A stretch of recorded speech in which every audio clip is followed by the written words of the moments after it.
Hello friends, welcome back to my channel. I hope आप सब अच्छे होंगे। पूरी गर्मी आपके गार्डन को फूलों से भरा रखने वाला पौधा पोर्चुलाका, जिसके बारे में हम आज बात करेंगे। ये प्लांट ऐसा है जो पूरी गर्मी फ्लावरिंग करता है और बहुत ही कम केयर में चलने वाला पौधा है। अगर आपने इसको सर्दियों में ठीक तरीके से रखा है तो ये आपके गार्डन में बचा हुआ ज़रूर होगा। देखिए, हमारे पास ढेर सारे पौधे हैं जिनको हमने सर्दियों में शेप किया था और ये हमारे पास कैसे अच्छी तरीके से चल रहे हैं। तो सारे ही पौधे बहुत अच्छे से चल रहे हैं, सब में नई नई ग्रोथ शुरू हो गई है।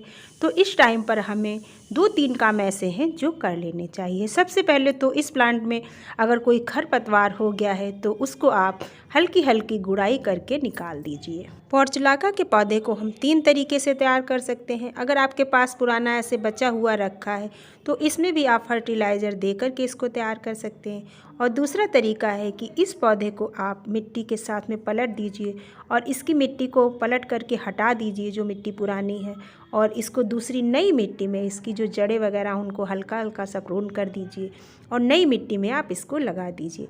दूसरे तरीके से आप अपने इस पौधे को ऐसे लगा सकते हैं।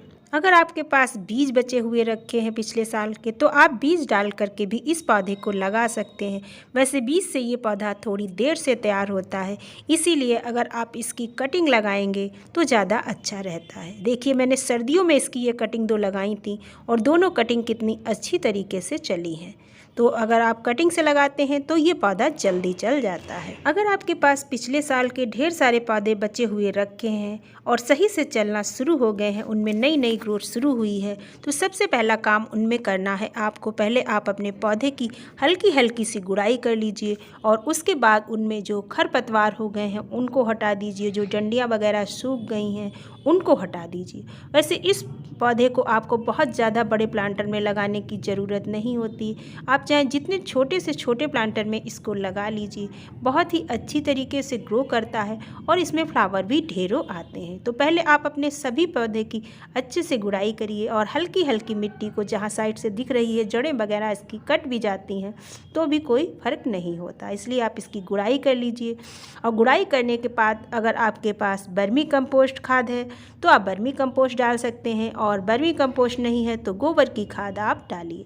और छोटे छोटे प्लांटर में लगा हुआ है तो इसके लिए एक एक मुट्ठी जो गोबर की खाद है वो काफ़ी हो जाएगी इतने बड़े प्लांटर के लिए। और अगर आपने ज़्यादा बड़े प्लांटर में लगा रखा है तो आप उसमें उसी के हिसाब से खाद डाल दीजिए। कोई भी कंपोस्ट जो आपके पास है उसको देने के बाद आप इसको 1 दिन तक ऐसे ही छोड़ दीजिए और उसके बाद आप इसमें पानी डालिए।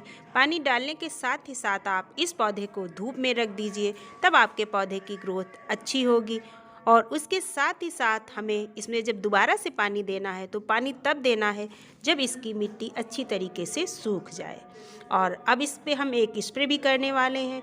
और साथ ही साथ आप अगर नया पौधा लगाना चाहते हैं तो जो उसके लिए मिट्टी आप तैयार करेंगे उस मिट्टी में आप वर्मी कंपोस्ट ज़रूर मिलाएं या गोबर की खाद, क्योंकि कंपोस्ट मिलाने से आपके पौधे की ग्रोथ अच्छी होती है।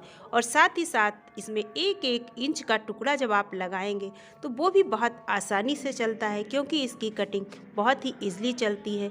4 से 5 दिनों में इसमें जड़ें निकल आती हैं। तो इस तरीके से पौधा लगा लीजिए। अपने पौधे की गुड़ाई करने के बाद, खाद देने के बाद हम इस पर स्प्रे भी करेंगे। ये एप्सम साल्ट है।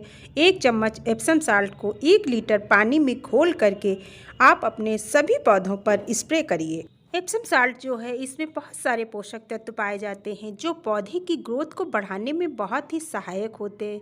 जैसे कि इस एप्सम साल्ट में मैग्नीशियम की मात्रा भी काफ़ी होती है, सल्फ़र की मात्रा भी काफ़ी होती है, पोटाश भी पाया जाता है और नाइट्रोजन भी पाया जाता है। तो अगर आप चाहें तो इस एप्सम साल्ट को 1 चम्मच 1 लीटर पानी में घोलकर ही स्प्रे भी कर सकते हैं अपने पौधों पर।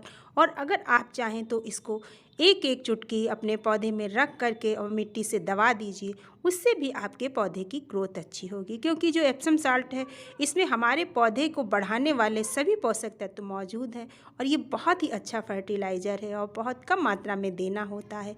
इस तरीके से आप सभी लोग अपने पौधे पर ये सारे काम फरवरी महीने के लास्ट तक ज़रूर कर लीजिए, जिससे आपका पौधा फ्लावरिंग के लिए जल्दी से तैयार हो जाए।